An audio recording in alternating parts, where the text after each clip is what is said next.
Otherwise, you keep locking back down. Right. So, in kind of related to that, what the martial arts have exploded all over the place, and especially with you see so much mixed martial arts and all this stuff on TV, and so many people get inspired by the wrong things, and you never hear anything about nonviolence. And so, what's your take on nonviolence and how that is related to everything? It's hard to talk about nonviolence in the imperial state. It's just not in the air, The last time it was in the air in the United States was in the 60s. It's just not up for discussion. Only in small pockets here and there where people are still people can you even discuss such things. Right.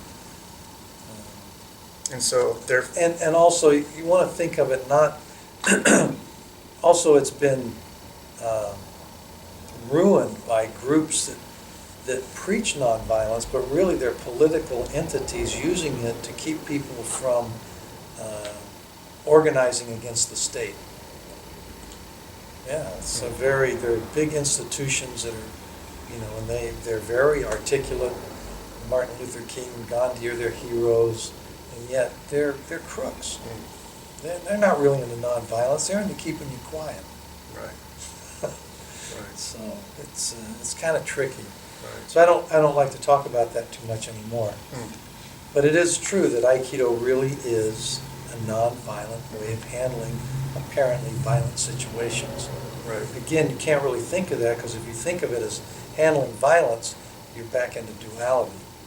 Right. And really just have to unify with the other person. Right. But, step back from that, if you want to discuss it in relation to other things, then you can talk about nonviolent conflict resolution versus violent conflict resolution, which you can do if you kill the other people. The conflict is resolved. At least on the surface, they may have relatives, you might have historical problems. But, so that's the talk on nonviolence. Okay, so even in many other Aikido dojos, and even in some really good Aikido books that I've read, their whole introduction will often start with Aikido is a defensive art. And I knew that was coming. And I get what you mean by that it's not defensive or offensive. Yeah. But can you elaborate on that a little? It goes back to the non-duality thing. If you're defensive, then you've already assumed the other guy's a bad guy, and you're defending.